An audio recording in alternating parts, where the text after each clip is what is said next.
Atos dos Apóstolos é o livro que estamos nos dedicando para conhecer o poder da sua graça, do seu amor para conosco. Lucas, ao escrever esse livro, ele está preocupado com acontecimentos, com atos, com feitos, com coisas que marcaram profundamente a igreja nascente, a igreja que surge. E, ao mesmo tempo, são coisas fundamentais para que a igreja de hoje traga a memória, recorde e viva, né? E pratique para a honra e glória do nome do Senhor e Salvador Jesus Cristo. Amém? Então abra aí Atos capítulo 2, porque Atos capítulo 2 é o ato inaugural, é o derramar do Espírito Santo de Deus. Há um texto que diz que maior é aquele que está em nós do que o que está no mundo. Uau! E está falando sobre o Espírito Santo que nos foi outorgado, que nos foi dado. Quando Cristo foi glorificado, quando Cristo subiu às alturas, como Lucas narra, nas alturas Cristo foi glorificado. E glorificado, ele e o Pai enviaram o Espírito Santo para estar conosco. É o penhor da nossa herança, é o selo, é a garantia, ele habita conosco. Não é um espírito de covardia, é um espírito de poder, de amor e de moderação. E, lamentavelmente, a doutrina do Espírito Santo, isto é, o ensinamento sobre o Espírito Santo, a pessoa do Espírito Santo, aquilo que falam do Espírito Santo tem causado tantas divisões, tantas tristezas às vezes, desencontros, que a gente lamenta. Em vez das pessoas se preocuparem de serem cheios, tomados, obedientes ao Espírito Santo, apenas discute se A, se B, se D, se é mais, se é menos, que coisas desnecessárias. O que é necessário é você saber que o Senhor nos marcou poderosamente. E isso é descrito aqui em Atos capítulo 2. Então, já vimos que quando Jesus Cristo ressuscitou, após a sua ressurreição, ele ficou a mais 40 dias com os apóstolos, aqui, falando acerca do reino de Deus, diz Lucas. Aqui em Atos ele fala mais 40 dias explicando, refazendo, né? Abrindo o entendimento dos apóstolos e ensinando. Passou mais 40 dias. Aí ele sobe, é a Assunção, né? Ele vai e a nuvem o encobre. E aí os discípulos recebem a ordem, vocês fiquem em Jerusalém, até que do alto, até que vocês sejam revestidos com poder, né? A promessa venha. Até lá, fica lá, até que a promessa venha. Porque João, na verdade, batizou com água, mas vós sereis batizados com o Espírito Santo, não muito depois desses dias. Então fiquem em Jerusalém, até que. Depois do até que, saiam. Aí Atos 1,8 diz, recebereis, ser-me-eis testemunhas, Jerusalém, Judéia, Samaria e até os confins da terra. Então, mas se você só vai ser testemunha quando, a partir do derramar do Espírito Santo. 10 dias depois da subida de Jesus, acontece uma festa judaica chamada Pentecostes. Penta 5. Então, 50 dias depois da Páscoa. 50 dias depois da Páscoa, Pentecoste. Cai no domingo, primeiro dia da semana.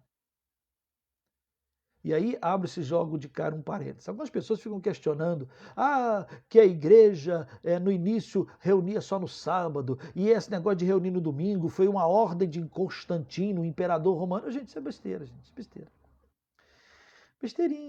Besteirinha. Olha, você tem duas coisas fantásticas, maravilhosas, sem as quais não tem porquê eu dizer que sou cristão. Primeira delas, dois acontecimentos fantásticos. Primeiro, Cristo ressuscitou no primeiro dia da semana, domingo. Primeiro dia da semana não é segunda, segunda é o segundo, certo? Então, no primeiro dia da semana, Jesus Cristo ressuscitou. E se Cristo não ressuscitou, é vã a nossa fé. A ressurreição é, de certa forma, esse ápice da obra redentiva de Jesus Cristo. Ele venceu a morte, ele ressuscitou. Quando isso dá? No domingo. E Jesus aparece novamente aos discípulos uma semana depois. Então ele aparece para os discípulos no domingo e vai aparecer de novo no outro domingo. Opa! Jesus só aparece para os discípulos de domingo a domingo. Interessante aqui no início essas coisinhas acontecendo. E aí o segundo ato fantástico é o que nós vamos ver hoje, a descida do Espírito Santo, que exatamente vai cair no primeiro dia da semana. Gente, só esses dois acontecimentos, isto é, a ressurreição de Jesus Cristo, vitória, ele venceu, nós venceremos. E mais do que isso, o derramar do Espírito Santo, a descida do Espírito, o batismo do Espírito Santo, a iniciação desse novo ministério. Agora o Espírito em nós, esperança. Maior é aquele que está em nós. Esse ato inaugural, quando? Ou no primeiro dia da semana. Descida do Espírito Santo. Não é à toa que a igreja cristã, as igrejas começaram a se reunir no primeiro dia da semana, até para marcar essa data. Nós não estamos mais debaixo da lei, marca do sábado. Agora estamos debaixo das graças, da lei de Cristo, do amor de Cristo, da salvação em Cristo Jesus. Ok, fecha esse parêntese aqui. Pois bem, vamos ler Atos 2. Vamos ler. Eu sei que você conhece, você já viu, mas eu queria que você pegasse a sua Bíblia e lesse comigo, porque tem coisas gostosas. Ao cumprir-se o dia de Pentecoste, estavam todos reunidos no mesmo lugar. De repente, veio do céu um som, como de um vento impetuoso, e encheu toda a casa onde estavam assentados.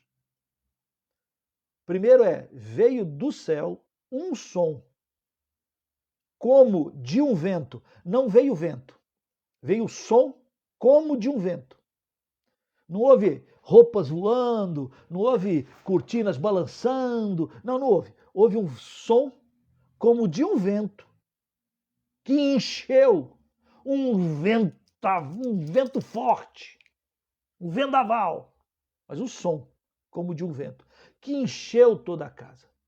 E ao mesmo tempo apareceram distribuídas entre eles línguas, labaredas, né? Línguas como de fogo.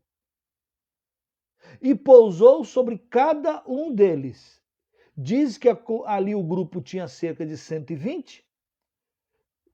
Então, havia no mínimo 120 línguas como que de fogo, visíveis. Então, um som audível e visível. Línguas como que de fogo, pousando sobre cada um deles. Todos ficaram cheios do Espírito Santo e passaram a falar em outras línguas, segundo o Espírito lhe concedia que falassem. Então esse é um momento assim, nunca aconteceu algo assim, nunca. Maravilha! Naquele dia de Pentecoste aconteceu algo inaugural, marcante. O som como de um vento, línguas como que de fogo. E eles começaram a falar coisas que eles não sabiam, linguagens, outras línguas que eles não conheciam. Uau! Um marco. E outra, foi alto, foi um som visível, foi para todo mundo, porque diz que lá no versículo 5, ora, os que estavam habitando em Jerusalém, tinha judeus, homens piedosos, vindos de todas as nações debaixo do céu. Dia de festa em Jerusalém. E tinha vindo, e em Jerusalém tinha judeu, claro, tinha judeu. Mas não só esse, também tinha homens piedosos, porque nem todo judeu é homem piedoso. Vindos de todas as nações debaixo do céu. Quando, pois, se fez ouvir aquela voz, quando, pois, soprou um vento aqui que até minha câmera caiu. Voltando, sobrevivemos. quando aquela voz se fez ouvir, quando o burburinho, quando a conversa, quando aquilo afluiu a multidão, mais rápida do que o virtual. Aquilo espalhou pela cidade. E eles correram para ali, cheio de perplexidade, porquanto cada um os ouvia falar na sua própria língua. Quem que ouvia falar na sua própria língua? Os judeus, homens piedosos, vindo de tudo quanto é lugar. E estavam, pois, atônitos e admiravam, dizendo: vede, não são, porventura, galileus? Aqui é uma ironia. Galileus aqui era um termo pejorativo. Né? Não é falar assim, não são todos assim brasileiros, não são todos cariocas. Não, não é isso. Porque Galileu, naquela época, era quase um sinônimo para gente iletrada, para gente, pescadores, que não sabiam as letras, não eram estudiosos. Né? Hoje em dia, apesar que ainda temos essa chaga no Brasil de gente que não sabe ler nem escrever, isso é terrível. Mas naquela época, saber ler e escrever era literalmente para poucos, para poucos. Com certeza não para galileus. Galileus eram, então, um pessoal que, entendeu? O pessoal de Jerusalém olhava assim e falava assim, quem é essa ralézinha aí? Quem é esse pessoal aí? Galileus. Esse pessoal galileu? Como é que eles aprenderam a falar em tantas línguas? Eles não sabem nem ler e escrever direito. Como é que eles estão falando em outras línguas? Falando línguas que eu estou falando. Olha lá, versículo 8.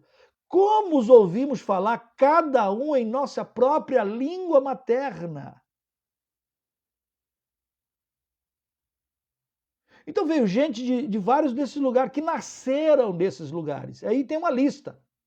Somos partos, medos, elamitas e os naturais da Mesopotâmia, Judéia, Capadócia, Ponto e Ásia, da Frígia, da Panfília, do Egito, das regiões da Líbia e de Cirene, romanos que aqui residem. Então, se você contou, tem umas 15, no mínimo 15 línguas diferentes naquele momento foram identificadas.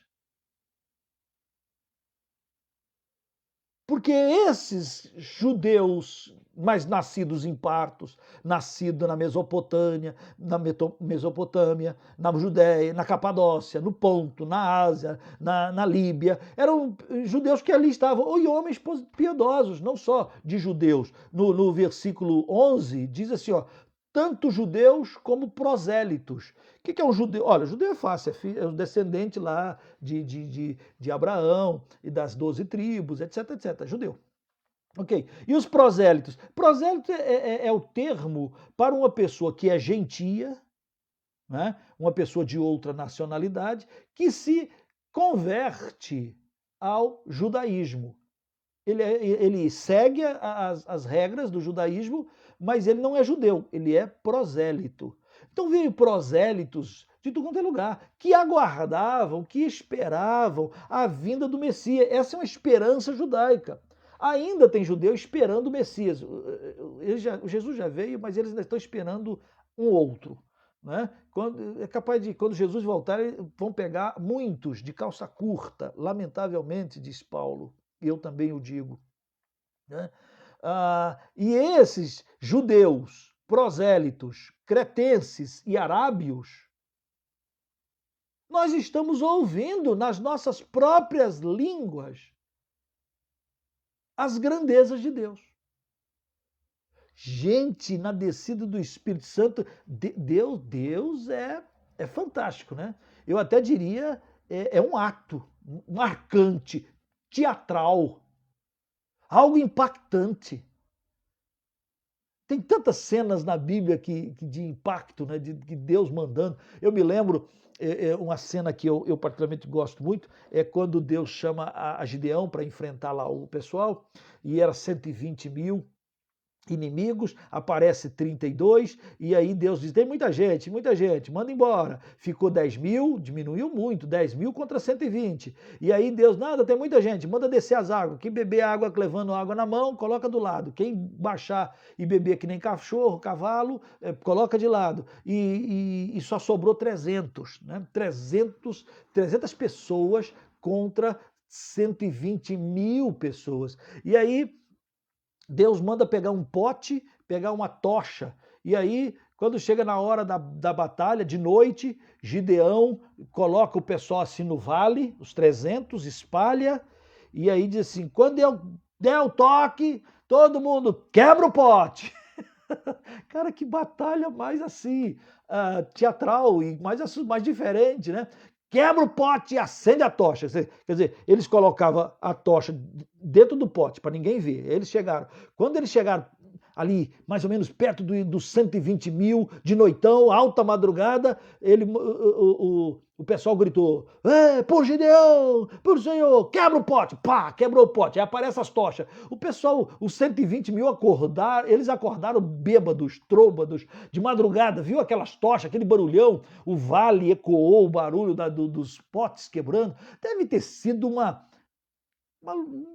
briga muito engraçada, porque eles saíram se matando, eles mesmos, bêbados, trêbados de sono, foram um matando o outro, assustando, e aí quando o Gedeão chega lá, tá tudo tranquilo. Quer dizer, tem umas histórias assim, bem marcantes e teatrais. Aqui é uma delas.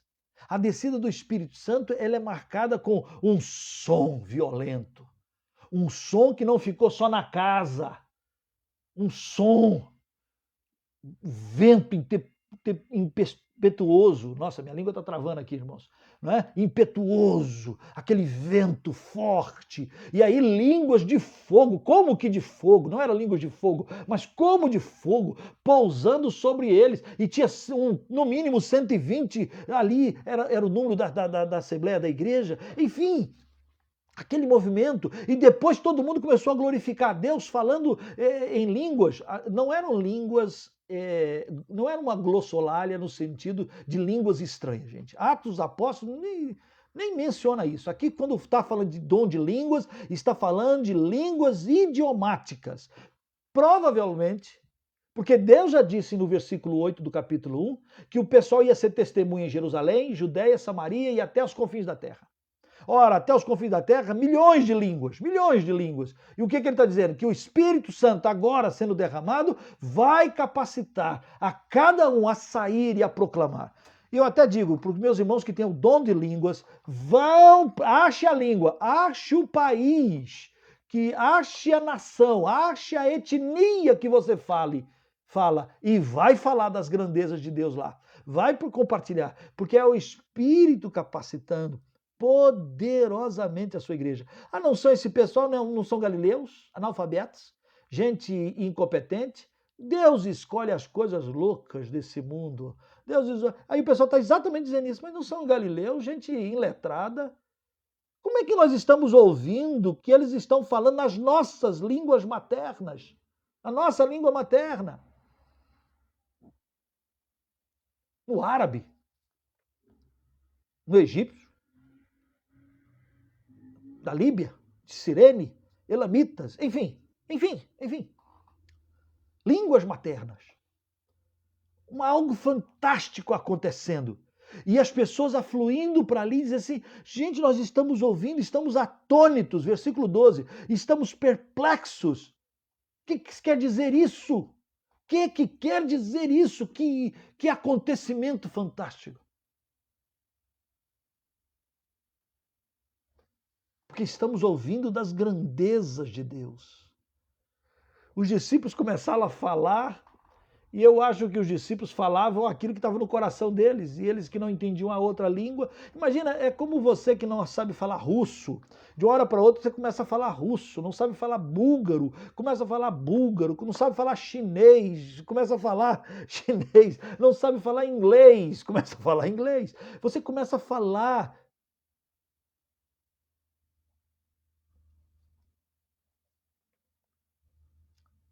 Não sei nem se os discípulos sabiam o que estavam falando, mas eles estavam falando. Alguns vão dizer que o milagre aconteceu naqueles que ouviam. Não, eu acho que eles falavam mesmo, em línguas. Que coisa fantástica. Mas eu queria chamar a atenção de você para duas coisas. Primeiro, esse ato inaugural. E aí essa pergunta: o que quer dizer isto? O que isto quer dizer?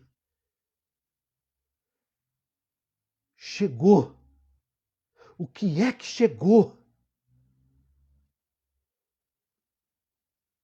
É fantástico quando o Senhor Jesus fala sobre quem blasfemar contra o Pai tem perdão. Quem blasfemar contra o Filho tem perdão. Mas quem blasfemar contra o Espírito Santo não tem perdão. O Espírito Santo dado, derramado, outorgado.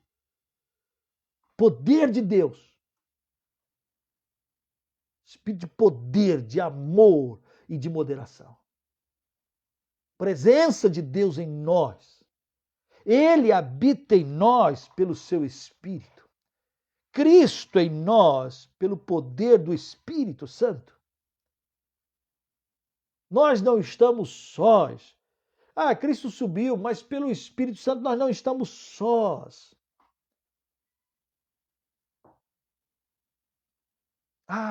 Que quer dizer isto? Algo, como se diz, maravilhoso, além do entendimento. É esta marca da descida do Espírito Santo, desse derramar, dessa aspersão do Espírito Santo. Cumprir-se o dia de Pentecoste. Nunca mais o dia de Pentecoste se repetiu como nesse dia. Esse dia foi o pam, pam, pam, pam. Mas o Espírito Santo agora nos foi doado, dado. E todo aquele que é convencido pelo Espírito Santo do pecado, da justiça e do juízo, todo aquele que é trazido, convencido, marcado pelo mesmo Espírito, é selado e é dele. O que quer dizer isso? Quer dizer que agora nós temos herança. Ele é o penhor, a garantia da nossa salvação em Cristo Jesus. Mais do que isso, a capacitação para realizar, a capacitação para ser crente, a capacitação para testemunhar, a capacitação para proclamar, a capacitação para viver o poder, o amor, a capacitação para perdoar, a capacitação para perseverar, nos foi dado. Nos foi dado. Somos dele e ele é nosso, selado, marcado. Não nos tem dado espírito de covardia, mas de poder. Para que eu e você levantemos as nossas cabeças, levantemos o nosso coração, marchemos, caminhemos sem medo. Nada mais pode nos separar do amor de Deus em Cristo Jesus. Nada. Agora somos nele. Ele vive em nós. E esse viver que agora tenho, vivo no poder dele. Há uma luta agora sendo travada dentro de mim, dentro de você. A carne está lutando contra o Espírito. O Espírito Santo está em nós. Quem nos livrará do corpo dessa morte? Como Paulo clama lá em Romanos, capítulo 7. Olha, eu quero fazer o bem, mas o bem não, que eu quero não faço. Eu faço o mal que não quero. Quem, miserável homem que sou, quem me livrará? Cristo Jesus, pelo poder do Espírito Santo que agora habita em nós. Né? É o Espírito Santo e que vai fazer de mim e de você aquilo que ele quer que sejamos. Uau! Que maravilha! Que ato inaugural da igreja! Que marca profunda! Não é à toa que Lucas descreve a descida do Espírito Santo como algo tão assim, impactante, né? Tão tão sensível. Né? Nunca aconteceu nada igual e revelador de uma maneira tão poderosa a presença gloriosa do seu Espírito Santo. Mas eu quero te mostrar uma outra coisa, porque no versículo 13, então, no versículo 12 diz assim, o que quer dizer isso?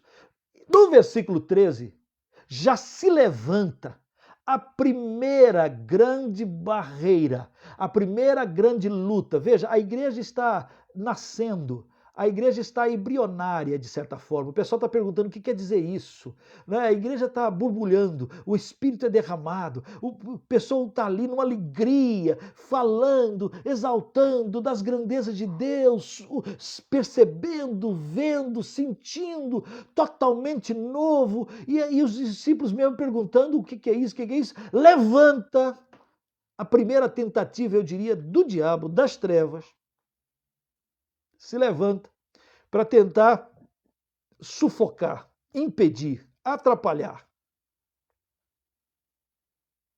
A primeira grande barreira contra a igreja que está surgindo. A primeira grande barreira está aqui. Parece ser simplória essa barreira. Mas olha o que diz o versículo 13. Outros, porém, zombando, diziam, estão embriagados, estão de porre, estão bêbados, bando de maluco, doidos. Onde já se viu sair por aí, proclamar o evangelho, falar um negócio desse? Bêbados, embriagados. Você pensa que isso é fácil, mas não, isso aqui é poderoso. Vou dizer uma coisa para vocês. A força da zombaria, essa é uma arma contra a igreja, mas é uma arma contra você que é crente, contra a sua vida, contra os teus sonhos, contra os sonhos de Deus na sua vida, contra a capacitação de Deus em você. E essa é uma arma que o diabo tem usado e usa abundantemente. Comparando, se você for lá em Neemias, no livro de Neemias, você lembra da história? Neemias foi para reconstruir os muros de Jerusalém. E quando começa a reconstruir os muros, tem sua Bíblia? Deixa o dedinho aí em Atos, volta lá, antes de Salmos, lá antes de Jó, Neemias. Né? Abra lá em Neemias. Neemias ele vai para reconstruir os muros, a cidade estava totalmente destruída, e etc, etc, etc, etc. E aí Neemias volta para lá e pede cartas ao rei, ora, tal, se prepara, organiza e vai. Quando chega lá, ele vê os muros destruídos, ele fala, meu pai, muito trabalho, muito trabalho. E aí ele reúne o povo, e ele dá uma palavra assim para motivação, capítulo 2 e 3, ele está lá motivando, e aí o pessoal, o povo de Jerusalém, toma ânimo para reconstruir os muros. E aí, observem, queridos, o capítulo 4. Observe o capítulo 4, versículo 1. Observe. Está com a Bíblia aberta? Já abriu? Neemias 4, 1. Diz assim, ó. Tendo Sambalá ouvido que edificávamos o muro, ardeu em ira e se indignou muito e escarneceu dos judeus. Escarnecer é zombar, veja bem. Então falou na presença dos seus irmãos do exército de Samaria e disse, que fazem estes fracos judeus? Permite-se-lhe-á isto? Sacrificarão? Darão cabo da obra num só dia? Renascerão acaso dos montões de pó as pedras que foram queimadas?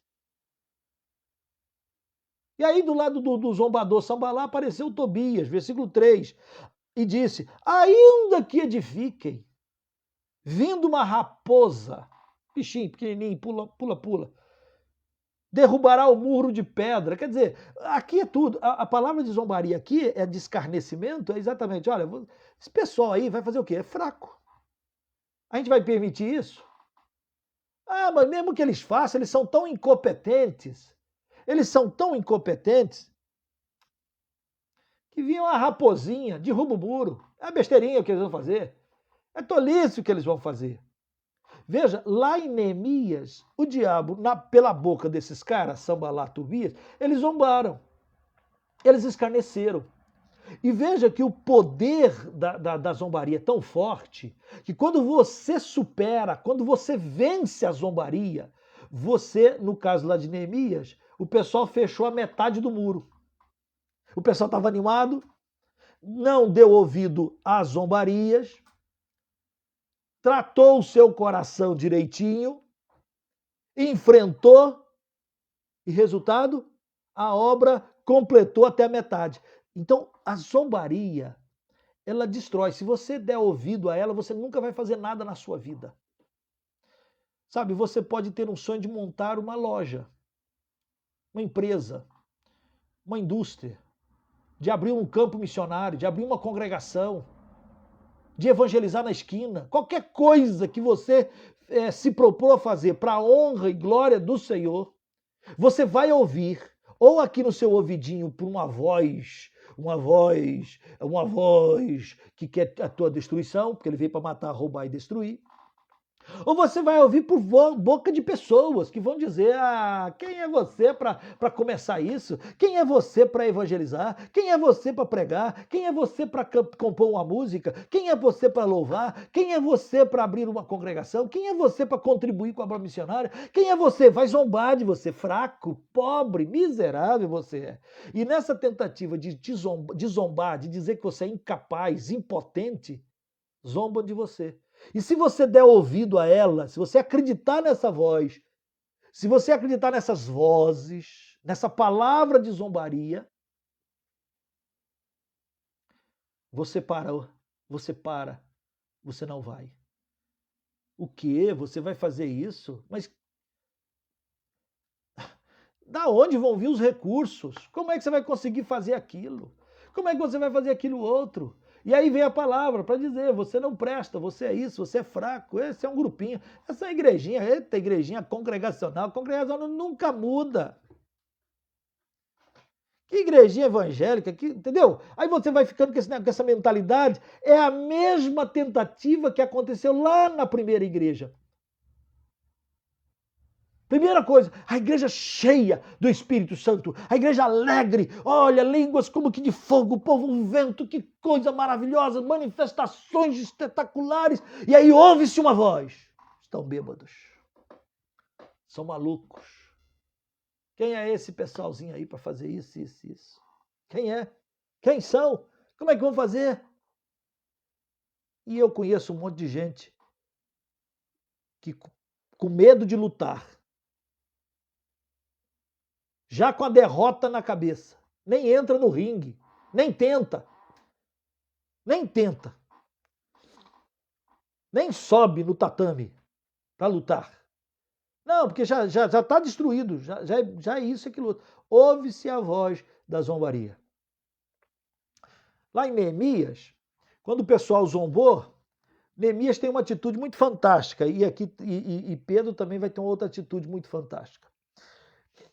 Lá em Neemias ele ora, e ele fala para Deus assim: Senhor, ouve, ó Deus, porque nós estamos sendo desprezados. Aliás, não estamos nós sendo desprezados, estão desprezando o Senhor. Uau! Veja bem, gente, quando Deus chamou Abraão, ele diz a expressão muito interessante, diz assim, ó: abençoarei os que te abençoarem e amaldiçoarei os que te amaldiçoarem. Em ti serão benditas todas as famílias da terra. Quem disse isso? O Senhor. Ele diz isso. Deus! Deus te chamou, Deus te deu sonho. Deus disse que vai estar com você todos os dias até a consumação do século. Deus vai estar com você, Deus vai estar comigo. Aonde pisar a planta do vosso pé, há promessas de Deus para você fazer o nome dele ser honrado e glorificado. E aí vem voz dizendo: são bêbados, tolos, malucos, idiotas, burros. São mesmo. Que fazem esses fracos? Permite-se-lhe a isso? A gente precisa aprender como a Bíblia ensina. Isto é, Neemias vai dizer, eles foram orar. E eles oraram, Senhor, nós estamos sendo desprezados. Aliás, o Senhor está sendo desprezado. Quando alguém zomba de você, porque você está fazendo a obra de Deus, porque você quer fazer a vontade de Deus, quando alguém zomba dizendo que você é fraco, que você é isso, que você é aquilo outro, que você não pode, e se você fizer, nada vai acontecer porque você é incompetente, quando você ouve essas coisas, mas aquilo que você quer fazer é sonho de Deus, é plano de Deus, está no teu íntimo,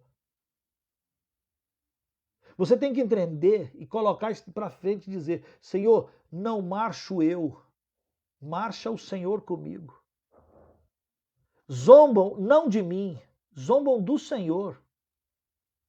Porque o Senhor diz que abençoará aqueles que me abençoarem e que amaldiçoará os que me amaldiçoarem. Então não é contra mim que eles estão zombando, não é contra mim que eles estão lutando contra o Senhor. Eles estão dizendo que o Senhor não pode fazer em mim um milagre. Eles estão dizendo que o Senhor não pode mandar os recursos necessários para fazermos isso para a glória do teu santo nome.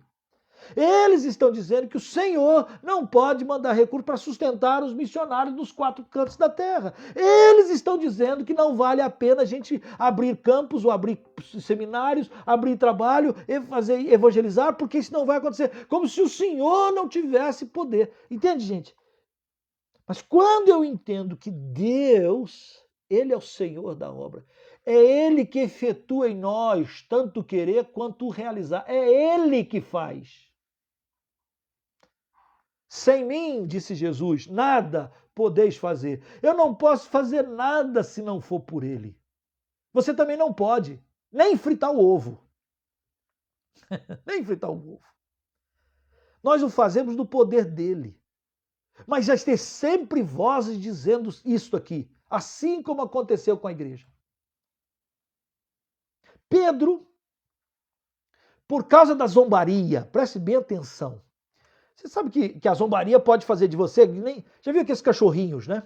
Cachorrinho quando tá apanhando, coloca o rabinho entre as pernas e sai caim, caim, caim, caim, caim. É o famoso apanhei, né? Já tô correndo porque não adianta enfrentar o grandão que vem para cima de mim, então já foge. Às vezes o crente, às vezes você pode fazer a mesma coisa, coloca o rabinho entre as pernas e sai que nem cachorrinho, caim, caim, caim, caim. Essa não é uma atitude, eu diria, boa. Não é. Outra atitude que não é boa é você ser um esbravejador. O que eu chamo de esbravejador? Um violento. Sabe? Aquele que perde a paciência, que manda o outro pro inferno. Tá falando o quê? Eu sou de Deus, você vai pro inferno, você não sei o que lá. Aí começa a usar termos ofensivos, mesmo que você use termos religiosos. Né? Tem gente que perde a esportiva rápido, né? Não, mas não precisa ir longe, não. Jesus estava saindo de uma cidade e que não recebeu a ele, nem os seus discípulos. E João e Tiago chega para Jesus e diz, Senhor, quer que a gente mande descer fogo? Quer que a gente destrua essa cidadezinha que não recebeu o Senhor? Jesus olhou para eles, vocês não sabem de que eu sou feito mesmo, né? Vocês não sabem quem eu sou. Os filhos do trovão. Tem gente que às vezes é cristão e quer mandar o outro, quer torrar o outro, quer descer fogo, assim por diante. Eu mesmo, muitas vezes, quero mandar fogo para o sul. Bom, deixa para lá. Mas não é assim. Não é assim. Então, em outras palavras, a zombaria quer fazer com que você esconda, que você fuja, que você não fale, não propague a palavra de Deus. Isto é, que você se acovarde, que você desista dos seus sonhos, melhor dizendo. Não é? Que você não vá à frente. Que você se sinta derrotado antes de tentar. Antes de lutar, você se sinta derrotado. Então, a zombaria vem para fazer você apagar. Mas a zombaria também pode vir para fazer você um cara amargurado, violento, né? Alguém... Também não é. Nem apatia, nem o raivoso. O que, pastor? Ah, sim. lá em Neemias, um homem de oração. Senhor, nós estamos sendo desprezados. Senhor é o Senhor. A obra é tua. É para a glória do teu santo nome que eu quero isso, quero fazer aquilo outro. É para a glória do Senhor que eu quero fazer esse curso. É para a glória do Senhor que eu quero me preparar para aquilo. É para a glória do Senhor que eu quero construir. É para a glória do Senhor que eu quero abrir uma missão, abrir uma igreja, uma congregação. É para a glória do teu santo nome. Então é para o Senhor. Se o Senhor entende ser isso produzido do Senhor para mim, então é o Senhor que vai fazer cumprir. Pronto, descansa. Dele vêm todas as coisas. Pedro, versículo 14 de Atos, Pedro toma uma iniciativa que nós precisamos aprender com ele. Porque Pedro prega não porque estava cheio do Espírito Santo. Ele estava cheio do Espírito Santo. Mas Pedro prega por causa da zombaria. É a zombaria que produz em Pedro um repente. É o pessoal falando e ofendendo, e desprezando, e diminuindo, que faz com que Pedro se levante e pregue esse sermão maravilhoso. Aí o versículo 14, olha lá. Então vou ler o 13 e o 14 para você ver a sequência, porque às vezes na Bíblia tem umas letras em negrito, então às vezes a gente perde a sequência. Então vou lá, outros, versículo 13. Outros, porém, zombando, diziam, estão embriagados, bêbados. Então se levantou Pedro com os 11 e, erguendo a voz, advertiu-os. Preste bem atenção no termo. O termo que Lucas usa é Pedro fazendo uma advertência. 2 pontos, nesses termos, 2 pontos. Varões, judeus e todos os habitantes de Jerusalém, tomai conhecimento disso e atentai nas minhas palavras. Estes homens não estão embriagados, como vindes pensando, sendo esta a 3ª hora do dia de manhã. Esse povo não está embriagado, não. Esse povo não é fraco, não. Esse povo não é frouxo, não. Esse povo não é povinho, não. É Galileu, mas é Galileu cheio do Espírito Santo. É Galileu cheio do Espírito Santo. Veja aí, ó, olha lá. Mas o que ocorre é que foi dito por intermédio do profeta Joel. Cara, Pedro lembra o texto, o versículo. Pedro vem, só pode ser o Espírito Santo mesmo. Naquele Galileu. E ele cita Joel. E acontecerá nos últimos dias, diz o Senhor, que derramarei do meu Espírito sobre toda a carne. Olha a promessa do Espírito, não só para aquele grupinho.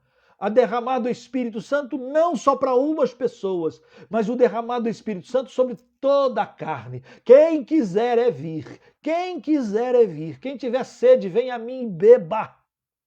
Darei de graça da água da vida. Jesus disse que do seu interior fluirão rios de água viva. Disse isso com respeito ao Espírito que havia de receber. O Espírito agora é derramado. Profecia de Joel, 600, 700 anos antes. Derramarei o meu Espírito sobre toda a carne.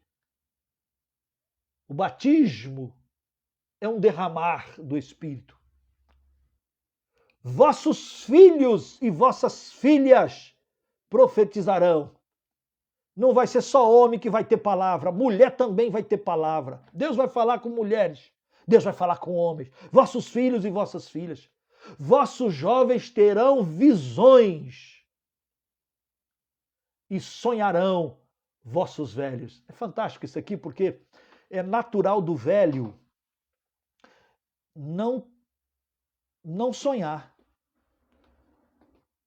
É natural do velho lembrar, memória. Enquanto o Alzheimer não toma, ele lembra. Quando você conversa com uma pessoa idosa, ele sempre está falando assim, porque lá em 1927, na minha época, no meu tempo, nós fizemos isso, fizemos aquilo. Ele vai recordar, lembrar. E muitos velhos já não sonham, isto é, eles perderam a importância da vida. E ele está dizendo que é obra do Espírito Santo fazer com que idosos idosos, centenários, ainda sonhem, ainda esperem alguma coisa nova. Sonhar, mesmo que não consiga realizar, ele sonha. Me lembro do meu tio, meu pastor Zé Ângelo, já está na glória. O pastor Zé Ângelo é meu pai na fé, e ele era um abridor de igreja, abriu o trabalho em Goiânia, Igreja Congregacional de Goiânia, depois foi para teve derrame, teve 1, 2, 3 derrames, foi para São Luís do Maranhão, terra natal dele, lá ele foi pastorear a igreja, que era um campo ainda de São Luís do Maranhão, e aí ele teve mais outro derrame. Quando ele estava lá no 5º ou 6º derrame, eu fui visitá-lo, eu estava lá visitando, e ele falou assim para mim: ah, meu filho, se Deus me desse uma folguinha, eu ia abrir o trabalho lá em Teresina, no Piauí, na capital do Piauí.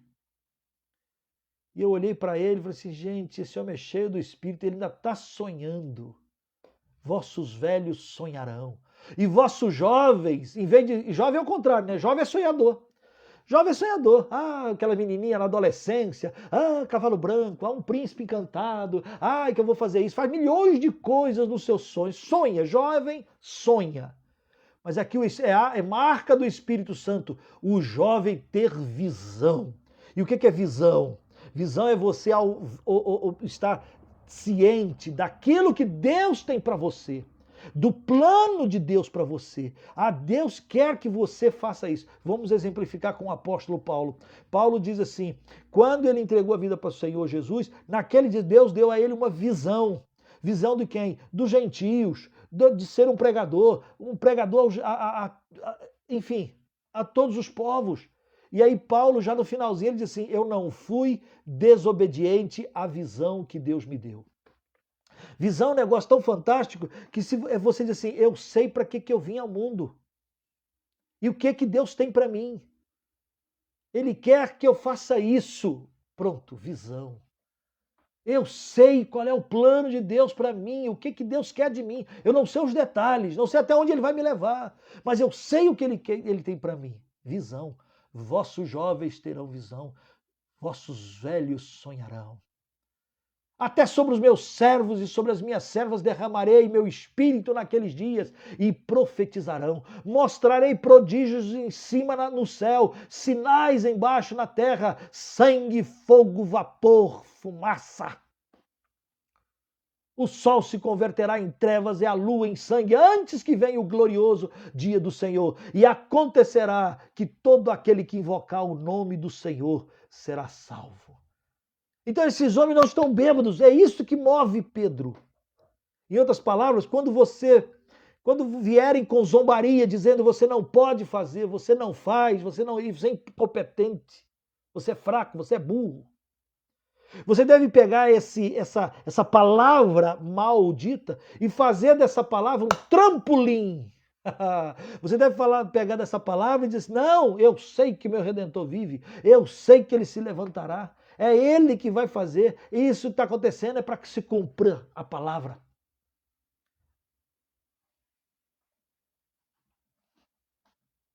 E salta. E prega. E reafirma. E confirma. E aí Pedro vai. Se você continuar lendo, você vai observar. Jesus, o Nazareno, aprovado, prodígios, sinais, vós o crucificastes. Versículo 36, ele diz: seja absolutamente certa, pois toda a casa de Israel, que a este Jesus que vós crucificaste, Deus o fez Senhor e Cristo. Então ele vem com toda a pregação, todo o texto maravilhoso, vale a pena você ler com calma. Ouvindo eles estas coisas, o coração deles ficou compungido. O Espírito Santo agiu neles. E perguntaram a Pedro e aos demais apóstolos: que faremos, irmãos? 38. A palavra de arrependimento. A palavra de evangelização. O que faremos? Como é que eu faço para eu estar debaixo da graça e do poder desse Cristo, o Senhor? O que eu faço para eu conhecer e ter a salvação? O que eu faço? O que faremos? Porque por causa dos nossos pecados, ele morreu na cruz. Que faremos? Que faremos? O que você pode fazer por causa do grande amor de Jesus, do sacrifício de Jesus? Bom, alguns zombaram. E alguns continuam zombando. Alguns continuam dizendo que isso é papo sei lá, de carochinha, isso é besterol, esse papo de crente. Alguns continuam zombando. Mas o que você pode fazer se você quer levar a coisa séria? Porque Pedro fala disso. É a palavra que se cumpre. É a promessa do Espírito, não só sobre você, mas também sobre a sua casa. Crê no Senhor Jesus, será salvo tu e a tua casa. Esse Senhor Jesus que foi crucificado, vós o mataste, mas ele é o Senhor e eu Cristo. Que faremos? Pedro responde, versículo 38, e é a mesma resposta para você. Arrependei-vos. Arrependei-vos. Você tem que olhar para você e para aquilo que você fez, e aquilo que você faz, aquilo que você gosta de fazer, e dizer assim, Senhor, tem misericórdia de mim, pecador. Eu quero fazer diferente. Eu não quero ser escravo do pecado. Eu não quero ser cavalo de Satanás. Eu não quero fazer como ir segundo o curso deste mundo.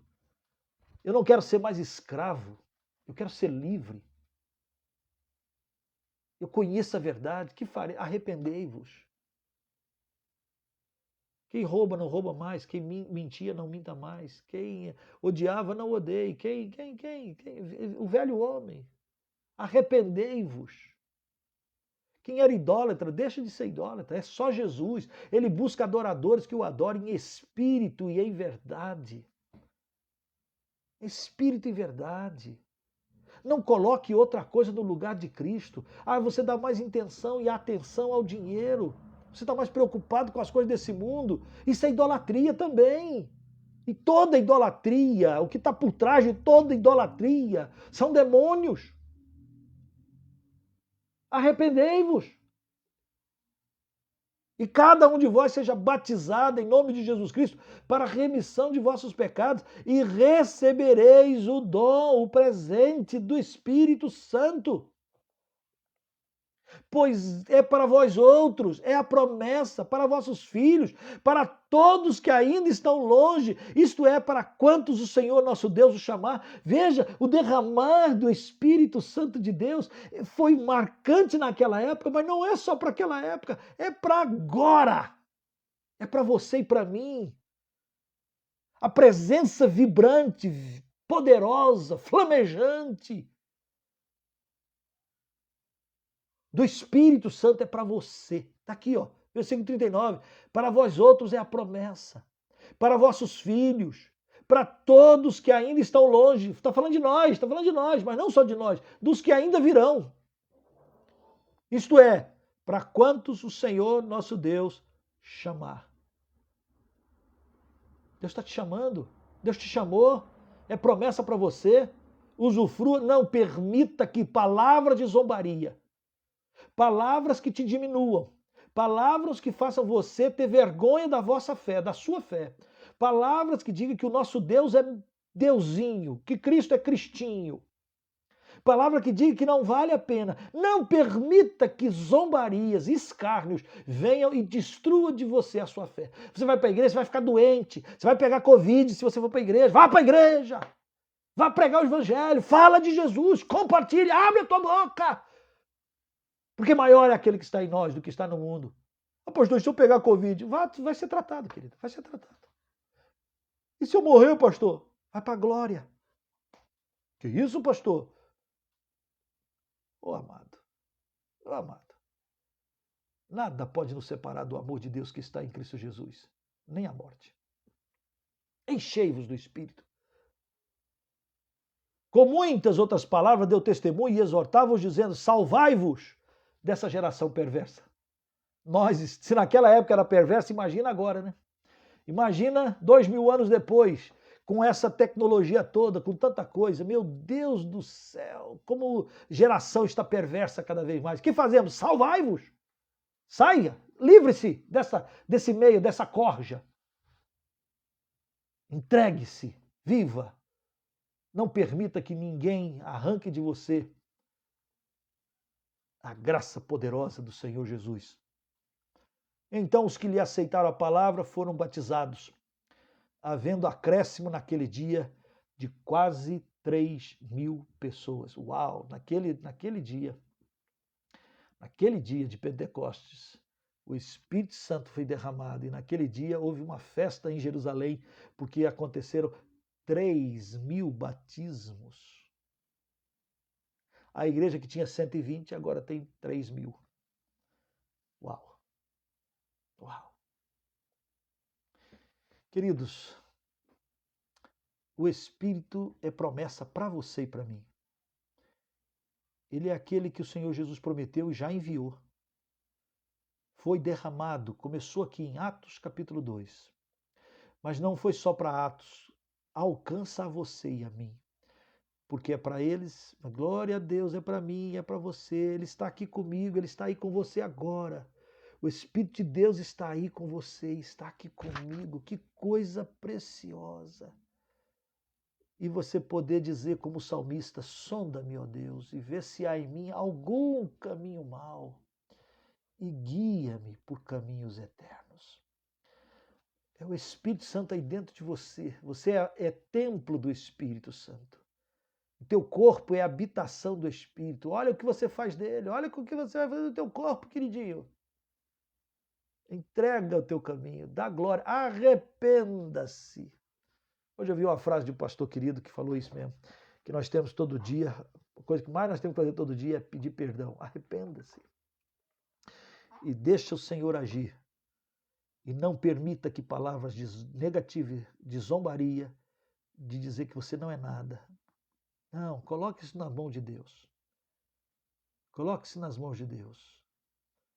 Estão zombando de você porque você é filho de Deus? Coloque isso na mão de Deus. Deixa Deus. Deixa Deus. Deixa Deus. Quero orar por você, que tem sonhos, que Deus tem colocado coisas no coração e ao mesmo tempo você está ouvindo vozes. Não ore, não contribua, não faça, não propague, não viva. Eles enfrentaram. Neemias enfrentou lá, na reconstrução dos muros. A igreja nascente, primeira batalha, primeira provocação, a primeira é zombaria. E o diabo é cíclico, ele anda fazendo isso. E às vezes a gente não percebe. Todas as vezes que a gente vence a zombaria, todas as vezes, a gente tem ânimo para fazer e conquistar até a metade. 50% do nosso empreendimento já está conquistado. 50%. Toda vez que enfrentamos a zombaria com ousadia, com oração, com uma palavra de advertência como Pedro levanta e prega, sem vergonha. Levanta e prega. 3.000 pessoas se converteram. Uau! 3.000 pessoas se converteram. Todas as vezes que você enfrenta e vence uma dessas barreiras, desses obstáculos, vem sempre um tempo de graça e de glória. Que venha sobre a sua vida um tempo de graça e glória. Porque você se volta, você se arrepende, você crê, você confessa, você vive. Que Deus te abençoe. Que Deus te abençoe. Pai Santo, derrama sobre nós agora, pois estamos vivendo tempo de geração perversa. Tem misericórdia de nós. Tem misericórdia, Senhor. Que o teu Espírito tenha plena liberdade, Senhor. Ó Deus, aviva a tua obra, Senhor. Faz um mover no meio do teu povo, no meio da tua igreja. Faz um mover agora na minha vida, na vida de aqueles que me ouvem. Faz um mover.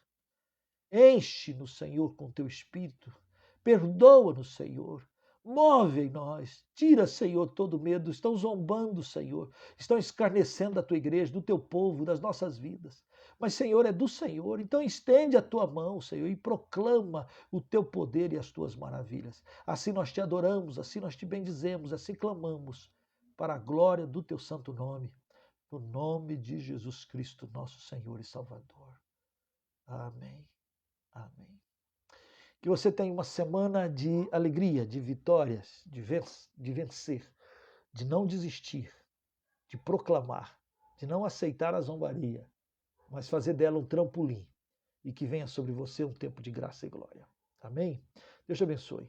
Queridos, ore por nós, ore aqui na Missão Projeto Zero, ore pelos nossos campos. Eu não canso de pedir todos os nossos encontros, eu peço para você orar aqui pelo sul do Brasil.